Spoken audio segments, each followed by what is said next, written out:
Sohail rice का column सर्व और घास। हमारे ऊंचे और लंबे सर्व के बड़े बड़े दरख्त बहुत ही बेफैज हैं।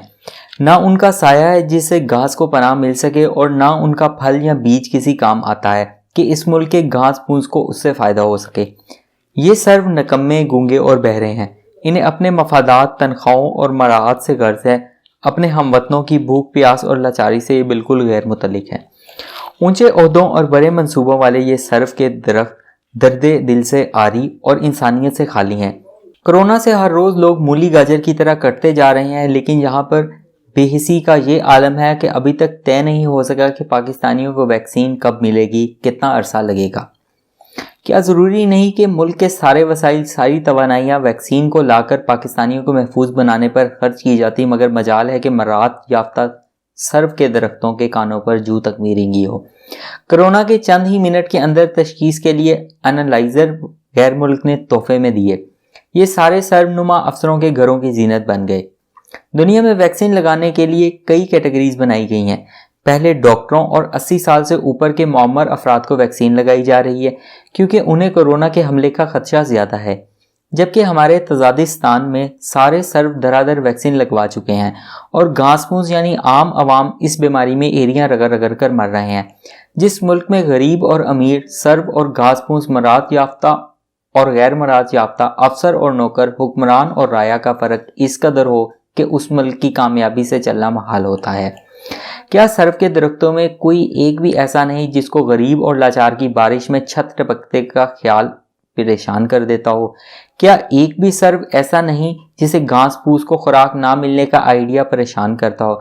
क्या मराज याफ्ता और हुक्मरान तबका में एक भी ऐसा नहीं जिसे महंगाई और बेरोजगारी का मसला परेशान करता हो? क्या ऊंचे ओहदों वालों में एक भी ऐसा नहीं जिसे रात को मुल्क में होने वाली नाइंसाफियों पर नींद ना आती हो?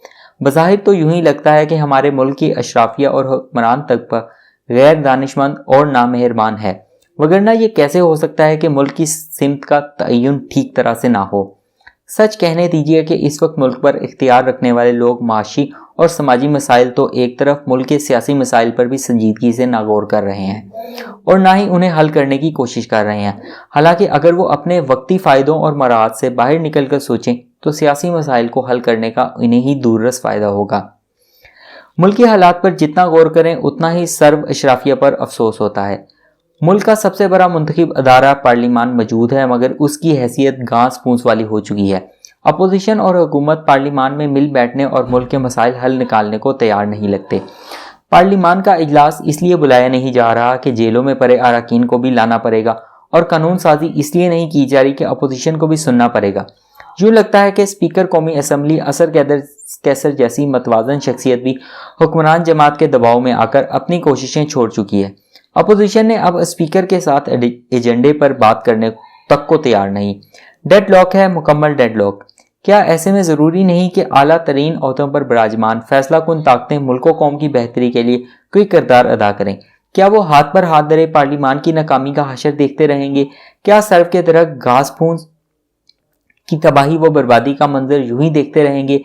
क्या अशराफिया के ये लोग गरीब आवाम की उसरत और बेबसी का यूं ही तमाशा देखते रहेंगे?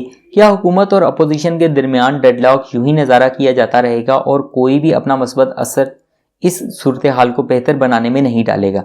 अगर मामला यूं ही चलता रहा तो तहरीक सर्व के इन बेफैज दरख्तों पर नोहा ज़रूर लिखेगी और निज़ाम का खून होने का इल्ज़ाम भी उन्हीं पर धरा जाएगा। दलील ये दी जाती है कि सियासत से सर्व का क्या ताल्लुक? क्या पेंटागन मस्बत मशवरे नहीं देता? सियासत पर जर्नैल भी दुनिया भर में बात करते रहते हैं। हमारे सर्व का जब जी चाहता है तो वो किसी को हराने या जिताने के लिए अपना जोर लगा रहा है। कभी किसी को जेल में डालता है और किसी को जिंदान से आज़ाद करके मराहत भी देता है। 1995 और 2002 की असम्बलियों और हुकूमतों की मिसालें अजहर मिनल शम्स हैं। अब भी सर्व को शजरे सायादार से सबक लेने की ज़रूरत है।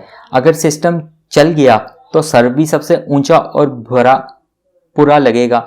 अगर घास फूस मर गया, सियासत का जंगल उजड़ रहा है, तो सर्व के पत्ते भी जर्द हो जाएंगे। कहते हैं कि सर्व के दरख्त सेंट्रल एशिया में लाकर लगाए गए। तारीख कहती है कि मुगल बादशाह चहार बागों और शालीमार बागों में सर्व के दरख्तों से इस तरह से लगाते थे कि ऊंचे कद के सर्व कतार नजर आए, मगर सर्व इस तरह से लगाए जाते थे कि घास फूस की हरियाली पर उनके कद का असर न पड़े। बदकिस्मती ये हो गई है कि हमारा निज़ाम सर्व के कद के तो लंबे हैं, लेकिन बाग में अपने लंबे कद का हसन उन्हें लौटाने को तैयार नहीं। सर्व के इर्द गिर्द झाड़ियां ना हो, फूल पौधे ना हो, बरगद और पीपल ना हो, तो अकेला सर्व इंतहाई बद्दा और लमडेंग नजर आता है। इस मुल्क में मौजूद सर्व के दरख्तों को बागबानी का यह सबक याद रखने की ज़रूरत है कि वो बाग की हरियाली को फ़रोग देकर खुद बड़े नज़र आ सकते हैं। जिस तरह आजकल सियासी बाग वीरान और उजड़ा हुआ लग रहा है, ऐसे में सर्व का दरख्त लंबा होगा तो वो हसीन नज़र नहीं आ सकता। पाकिस्तानी इक़्तिदार आला ने अगर तारीख में अपना नाम रोशन रखना है तो उन्हें सियासी निज़ाम को चलाने के लिए एडवाइस और मदद देना होगी। सिर्फ ये कह देना काफ़ी नहीं कि सर्व का सियासत से ताल्लुक़ नहीं, सियासत होगी तो निज़ाम होगा। सर्व भी निज़ाम का हिस्सा है।